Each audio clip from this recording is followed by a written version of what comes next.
Ô gente, Roberto Rigo Bíscaro aqui, nessa sessão do canal utilizo meus conhecimentos de professor de literatura já há algumas décadas para falar sobre temas que podem cair nos vestibulares, no Enem, o nível, portanto, sempre de segundo grau de ensino médio, mas todo mundo é bem-vindo. Hoje falaremos sobre um dos precursores do modernismo, o pré-modernista Lima Barreto, que era descendente de escravizados, tinha uma situação social bastante humilde, perdeu os pais muito cedo. O pai tinha inclusive problema mental, né? Ele perdeu a mãe, que morreu tuberculosa quando ele tinha 5, 6 anos. O pai era tipógrafo, tinha problemas mentais, só que ele tinha um padrinho, Lima Barreto, tinha um padrinho endinheirado, um visconde, que custeou sua educação. Ele pôde estudar, por exemplo, no Colégio Pedro II, né?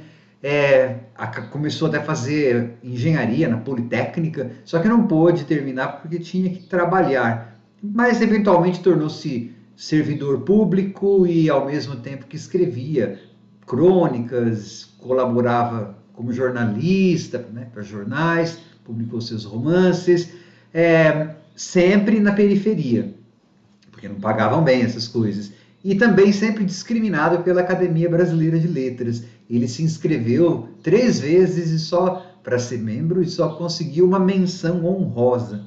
Provavelmente por causa da linguagem que ele usava, muito mais coloquial, às vezes até próxima do jornalismo. Imagina naquela época em que imperavam os padrões academicistas, elitistas de escrita, né? Do Coelho Neto, do Rui Barbosa, que hoje em dia ninguém lembra. Fala-se muito, mas ninguém lembra, ninguém nunca leu o Rui Barbosa, né? Do pessoal ainda do parnasianismo. Isso fez com que o Lima Barreto fosse afastado da Academia Brasileira de Letras, né? E ele teve também distúrbios mentais, provavelmente por conta de herança hereditária do pai. Morreu cedo, morreu aos 41 anos, no ano de 1922, em novembro, pouco depois da Semana da Arte Moderna, da qual ele não participou, né? Ele é pré-modernista. Antes de continuar, gostaria de convidá-los a se inscreverem no canal Robertando, curtir os vídeos, compartilhá-los, eu agradeço bastante. Um dia, provavelmente farei vídeos sobre Triste Fim de Policarpo Quaresma, Recordações do Escrivão Isaías Caminha, que são os 2 romances famosos, mais importantes e mais cobrados do Lima Barreto nos vestibulares.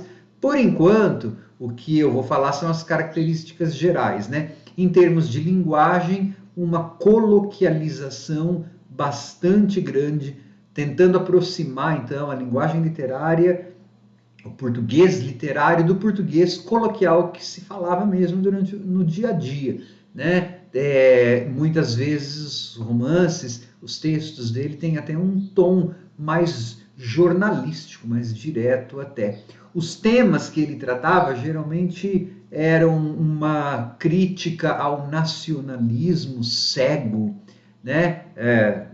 Triste Fim de Policarpo Quaresma é uma crítica a esse nacionalismo cego. Policarpo Quaresma, ele era um nacionalista à la Don Quixote, né? Ficava lutando contra moinhos.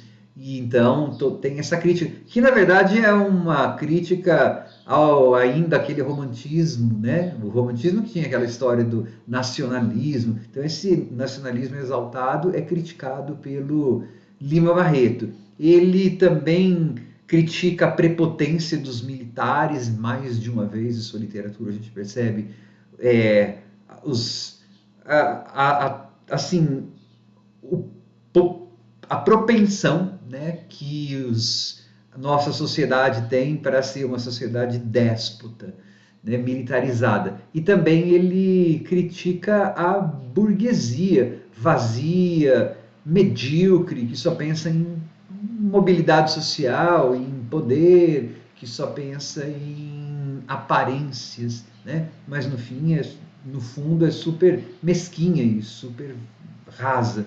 Tudo isso ambientado nos subúrbios. Muito da obra dele é uma obra de gente que conhece bem as agruras do subúrbio. Então ele retrata esse mundo das pessoas do subúrbio carioca, que são socialmente bem mais vulneráveis, né? Então a representação mesmo de uma fatia carente do povo brasileiro, com denúncia do nacionalismo exacerbado, do militarismo, né, da nossa sociedade, essa propensão militarista da nossa sociedade, através do discurso nacionalista, inclusive, e retratando tudo isso com uma linguagem coloquial, bastante próxima da oralidade da época. Tchau, pessoal!